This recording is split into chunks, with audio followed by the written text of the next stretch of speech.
I know it sounds like fun. I know it sounds like fun, but we have to have priorities. Sorry. Stephen Colbert.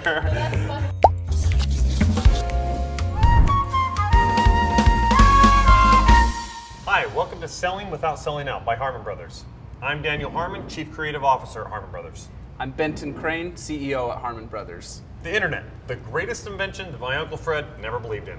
Even when he bet against it in the stock market, lost everything he owned, and started living on the street, he would still mock us for using it. It actually wasn't until the end of his life that he finally relented, forsook internet hating, and invested in Bing.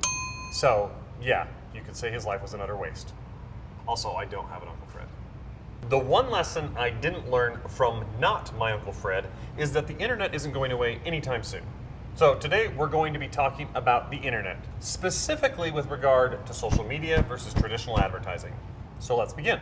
Advertising used to be a simple thing. You put your goods in a cart, you walked into the town square, and you hollered at people until they came and bought your crap. As civilizations progressed, people put up signs or ads in the paper.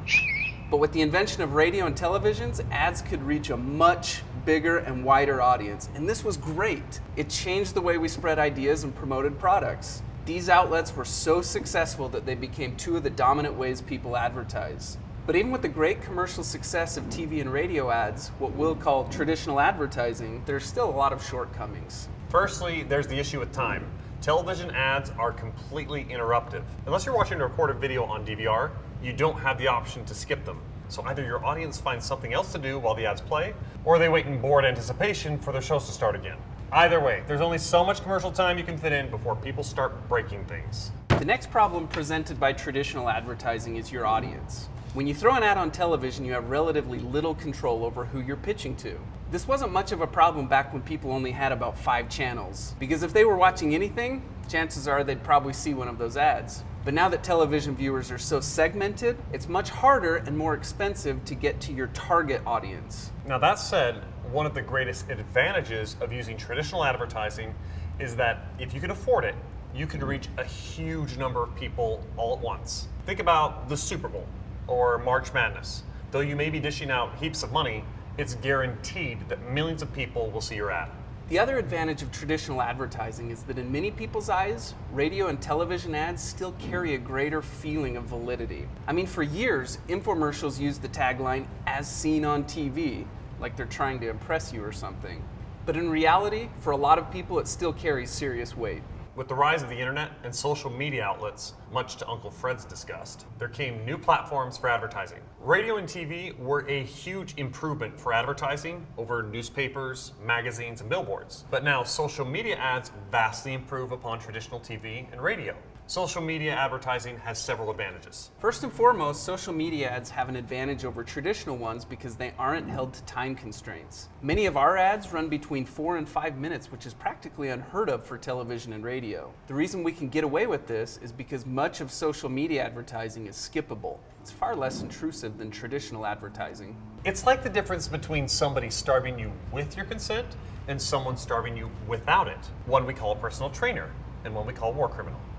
This also allows you to build an ad based around story and concept rather than time constraints. This is great for marketers because we as a species love to hear, react to, and share stories. And math says that the more people you can share your story with, the more people you can get to buy your product. The second advantage to social media advertising is that it can be highly interactive. Sure, infomercials may give you a number and tell you to call now, but a lot of us don't even like calling people we know, let alone some stranger on a toll-free number. Online ads, however, allow you to instantly purchase whatever is being advertised. So you can click a link and follow a very streamlined funnel that walks the customer through a purchase. Or if you're a masochist, you can hurriedly jot down numbers, call those numbers, wait on hold, talk briefly to a stranger, be put back on hold, get fed up with the waiting music, forget why you were calling in the first place, and then go back to watching TV.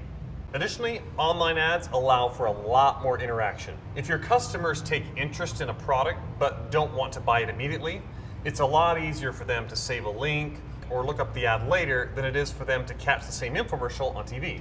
For viewers who enjoy your ad, they can comment on it, like it, react to it, share it. And when they interact with your ad, it activates a different portion of their brain that further cements your brand in their mind. This also allows for an online compounding effect as people share and tag their friends, meaning that more people will see your ads without additional cost.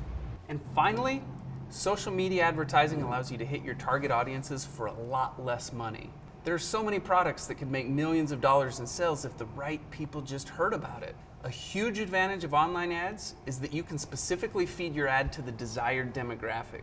For instance, we advertise for a company called FiberFix, and from our Facebook testing, we discovered that the most common buyers were NASCAR fans and survivalists stocking up for the end of the world. With that knowledge, we could spend more time pitching our product to the demographic and raise way more revenue than throwing the ad on a channel that only kind of sort of matches that demographic. Simply put, it matters more where you put your ad spend than how much you spend. So with all this, I hope you realize something. You don't have to throw your crap in a cart, run out to the town square, and start shouting at people. And contrary to the opinions of not my Uncle Fred, God bless his very dead bones that never existed, social media advertising isn't going away. So use it, embrace it. It provides a more efficient, cost-effective way of getting your ideas into people's heads and your products into their homes. If you like this video, like deep down inside emotionally, click the like button.